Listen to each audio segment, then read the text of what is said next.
अस्सलाम वालेकुम व्यूवर्स। आजकल बोटॉक्स और फिलर्स का ट्रेंड जो है वो बहुत आम हो गया है। ना सिर्फ सेलिब्रिटीज़ बल्कि आम लोग भी इसकी तरफ बहुत ध्यान देने लगे हैं। हर कोई चाहता है कि मैं जवान और ख़ूबसूरत दिखाई दूं और मेरे चेहरे की तमाम खामियां ख़त्म हो जाएं। इसके लिए वो महंगे महंगे फिलर्स लगवाते हैं और बोटॉक्स करवाते हैं ताकि उनकी स्किन के ऊपर जो बुढ़ापे की अलामात हैं या लाइनिंग है वो ख़त्म हो जाए।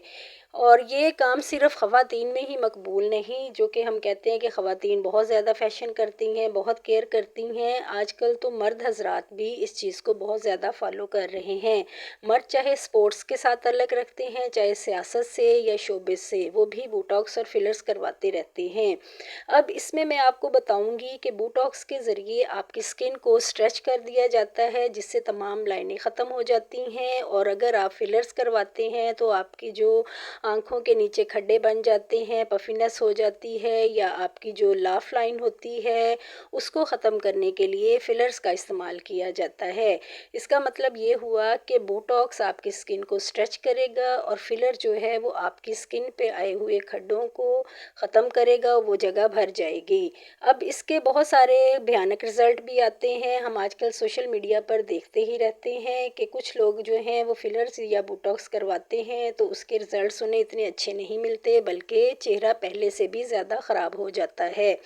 अब कुछ सेलिब्रिटीज़ ऐसी हैं, ख़ास तौर पे बॉलीवुड में, जो कि हर वक्त ही बोटॉक्स और फिलर्स करवाते रहते हैं। उसमें कुछ लोग तो ऐसे हैं जिनके ऊपर इसका रिज़ल्ट बहुत अच्छा मिलता है और ऐसे लगता है कि उम्र उनके ऊपर ठहर सी गई है और वो बुढ़ापे की तरफ नहीं जा रहे।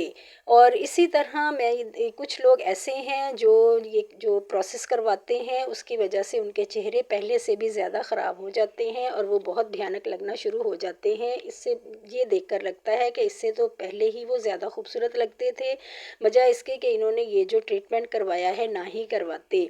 आजकल तो पाकिस्तान में भी ये ट्रेंड बहुत ज़्यादा हो गया है। यहाँ के भी सेलिब्रिटीज़ बहुत ज़्यादा इस चीज़ की तरफ तवज्जो दे रहे हैं। हर किसी को शौक़ हो गया है कि हम अपने फ़ीचर्स को चेंज कर लें, अपनी शक्ल को बिल्कुल बदल लें।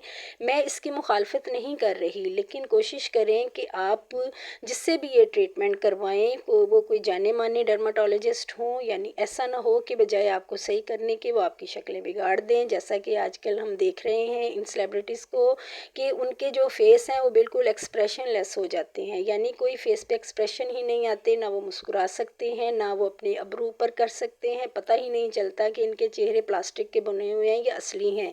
लेकिन कुछ सेलिब्रिटीज़ ऐसी भी हैं कि वो अपनी एज को बहुत ग्रेसफुली वेलकम करते हैं। अगर कोई निशानात या कोई मसले हैं तो वो उसको इतना बुरा नहीं समझते।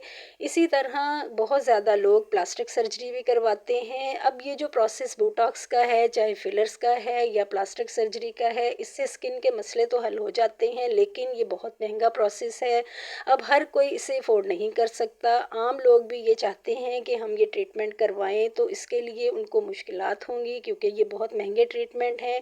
हर 6 महीने के बाद इनको करवाना पड़ता है, कुछ लोगों को 4 महीने के बाद करवाना पड़ता है। तो बेहतर है कि आप कुछ ऐसे तरीके घर में अपनाएं, 25 साल की उम्र के बाद ऐसे तरीके फॉलो करें ताकि आपको ये बोटॉक्स ना करवाना पड़े। अब मैं यहाँ आपको एक जेल बनाने की तरकीब बताऊंगी ताकि आप उसे घर में बना सकें। उसके लिए आपको 1 चम्मच अलसी के बीजों का लेना है। साफ़ सुथरे होने चाहिए, मार्केट से 50 रुपए में मिल जाएंगे। आप ज़्यादा मिकदार लेना चाहें तो ले सकते हैं। और उसके साथ 1 चम्मच आपने चावल लेने हैं। चावलों का आटा या पानी नहीं लेना, सिर्फ चावल लेने हैं और उनको धो लेना है।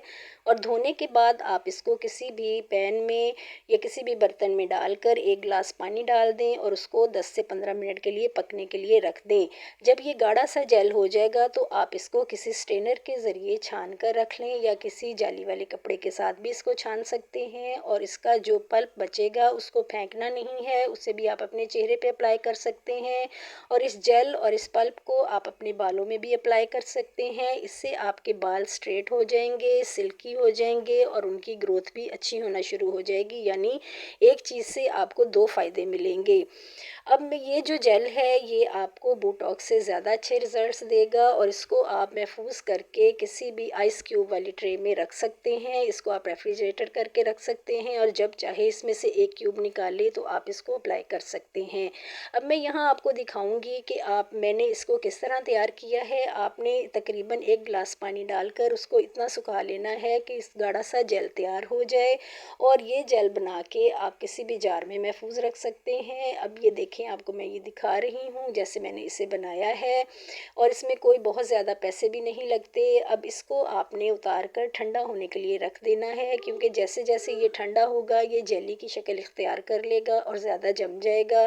तो अब इसको मैंने थोड़ा सा ठंडा होने के बाद किसी स्ट्रेनर के ज़रिए या किसी जाली वाले कपड़े के ज़रिए छान कर रख लेना है और फिर उसके बाद इसको हम इस्तेमाल कर सकते हैं जब जैसे भी चाहें। इसको आपने दिन में 2 से 3 दफ़ा लगाना है। अब ये देखें, इस बर्तन के अंदर मैंने इसको निकाल लिया है। अभी ये थोड़ा सा गर्म है लेकिन ये स्टिकी भी है और इसमें चिपचिपाहट सी भी है, क्योंकि आपको पता है चावल हों या अलसी हो उनकी अपनी ही एक चिकनाहट होती है।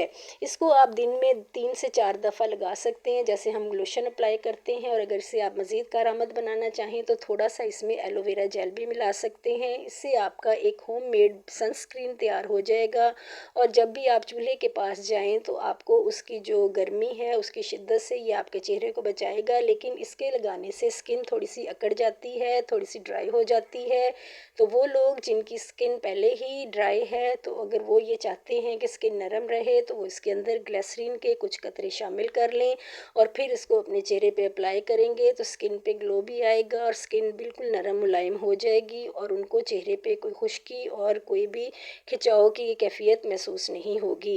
अगर आप इसका रेगुलर इस्तेमाल करते रहेंगे तो आपकी स्किन ग्लो भी करेगी और आपको बोटॉक्स की ज़रूरत नहीं पड़ेगी। लेकिन आप ये जहन में रखिएगा कि ये एक दफ़ा नहीं करना और महीने बाद दोबारा अप्लाई नहीं करना। इसका रेगुलर इस्तेमाल आपने जारी रखना है।